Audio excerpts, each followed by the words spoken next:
Bem-vindos ao Mil Palavras. Welcome to 1000 Words, and to our first episode where we're going to look at subject pronouns, or in Portuguese, pronomes pessoais.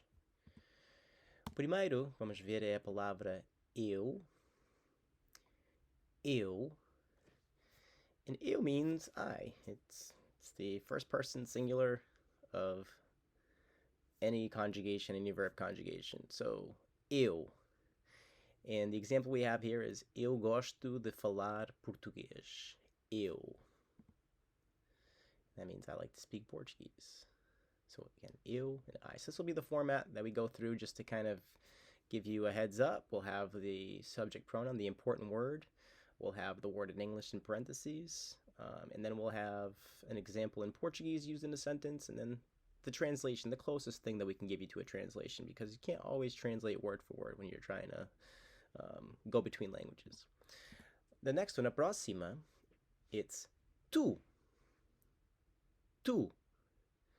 And tu means you. And you'll see that in Portuguese there are two U's. There's the informal U, tu, and then there's the next one that we'll look at in a moment. But first, the example of in a sentence. Tu gostas de falar português? Tu gostas de falar português? That means, do you like to speak Portuguese?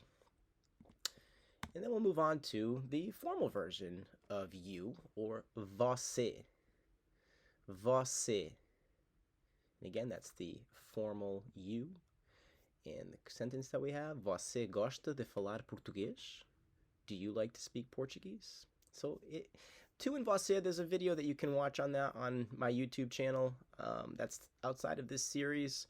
This series more is just to go through the words and give you the pronunciation and some examples on how it might be used in a sentence. But it's for repeated use, for repeated listening, for repeated watching, to, do all the different things that you need to do, which is speak, listen, and then if you're trying to learn how to read and write, which I would definitely advise you to do so in the process.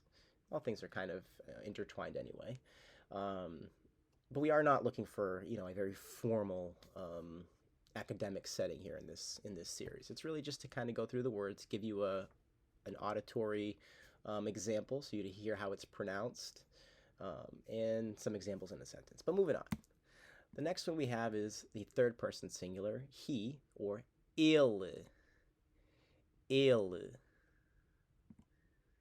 Ele gosta de falar português? Does he like to speak Portuguese? Ele gosta de falar português? Now we'll move on to the third person feminine form of she, or ela. Ela. Ela gosta de falar português? Does she like to speak Portuguese? And then we'll move on to the first person plural of or we. Nós. Nós. Nós gostamos de falar português. We like to speak Portuguese. We'll move on to the third person plural. And this one applies to a masculine group, a group of all males, or a mixed group. And that's kind of the norm for Portuguese whenever there's a distinction of a mixed group. Normally, the word that we use to describe that group, or the adjective that we use to describe a mixed group of people, will defer to the masculine. So in this case, the third person plural, eles. Eles. Eles gostam de falar português? Eles gostam de falar português? Do they like to speak? They like to speak Portuguese, I should say. Then we'll move on to the feminine form. Now this is for a third person plural, they, but in this case, it's all females, an all female group. And it goes as such. Elas. Elas. Elas. Elas gostam de falar português. They like to speak Portuguese. So, vocês applies to an entire group of people. So if you're addressing that entire group, you want to use this pronoun, this form of you. in the plural form. So again, this is if you're directing an entire group. So I have some students from Texas, and they ask me, "Oh, is it like y'all?" I'm like, "Yeah, it kind of is like y'all. It's the royal you, the group of people that you're talking to, and it goes as such: vocês, vocês." And in this case, there's no formality or informality with vocês. It's strictly how you would address a group of people. Vocês gostam de falar português? You like to speak Portuguese. You all like to speak Portuguese. All right, so that concludes our first episode in our video series on 1,000 words, or 1000 palavras. The theory behind this is that we want you to memorize as best as possible the 850 to 1,000 most important words. We're going to put 1,000 out to give you a handle on what you could say, on different phrases, different expressions, different words that might be useful to you in day-to-day conversation.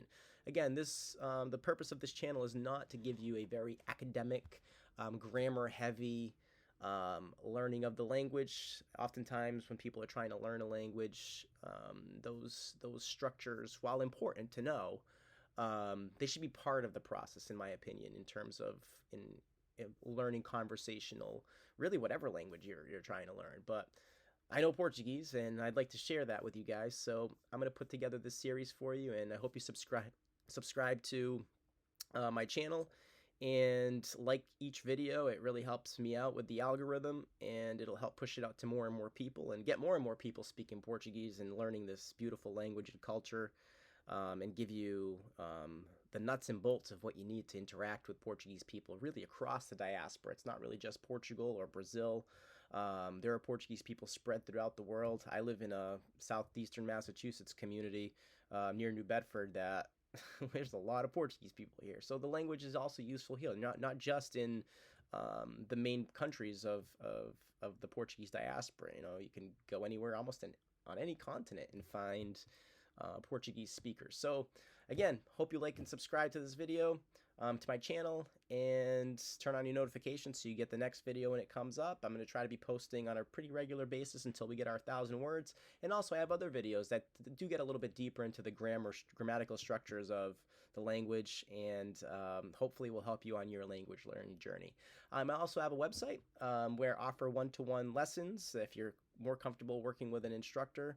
I have 15 years of experience in the classroom with a variety of ages, on a variety of subjects, but Portuguese is definitely one of the things that I'd like to be able to teach a little bit more, and it's not quite as possible in the public school setting given the constraints around timing and, you know, teaching for standardized testing. Languages have been, at least in schools that I've worked in, been pulled out because it's just not time for it. So this is an opportunity for me to kind of give people the opportunity to learn on their own time. And again, if you're looking for lessons, check out my website, hit me up for a free meet and greet, and I'd love to help you find your way on the pathway to learning Portuguese. Até a próxima.